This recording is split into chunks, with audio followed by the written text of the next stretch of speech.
I have a very big God, oh. He's always by my side, oh. Fiadanane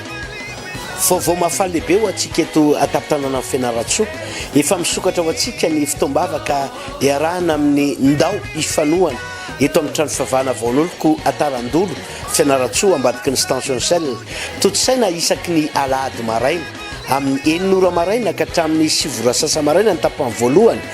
ary amin'ny 7 maraina ka hatramin'ny 12 atoandro ny tapany faharoa ampitiavana be no ilazananao fa zava-dehibe ny fifanohanantsika amam-bavaka zava-dehibe ny firaisantsika amam-bavaka sy ny fitondrana amam-bavaka anao ianao zay vesarana neta mavesatra vesarana adi-tsaina mamoy fono ny amin'ny vokatry ny asarotam-piainana ianao zay mahatsapa fa very-hevitra noho ny amin'ny karazana olana asesehana maro samihafa tsotra ny vahaolanao anao ndao ifanohana eto atapitranana amin'ny Fianaratso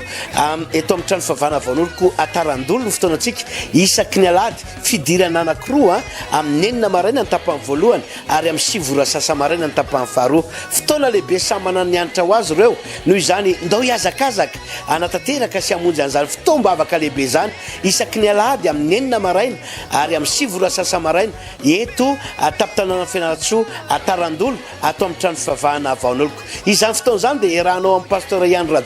ireo mpiara-miasa rehetra zay manana fahasoavana amin'ny fifanohanana tsy avelanay ho kivy ianao tsy avelanay hamoy fo ianao ho tohananay mambavaka ianao ho ataonay ny hevitra rehetra ahafahanao miamahery sy miamatanjaka amin'ny alala ny fitrotrona mambavaka koa dia entana amin'izany tsika rehetra ary ifampitaona ho amin'izany fitombavaka lehibe misy fahasoavana manokan'izany tsy hakanavaka na iza na izy satria Andriamanitra tsy manavakavaka samita in'Andriamanitra mirary soa ary mirary ny fahatongavanao tongava sodolo tompoko. If you know you have a big God and you do big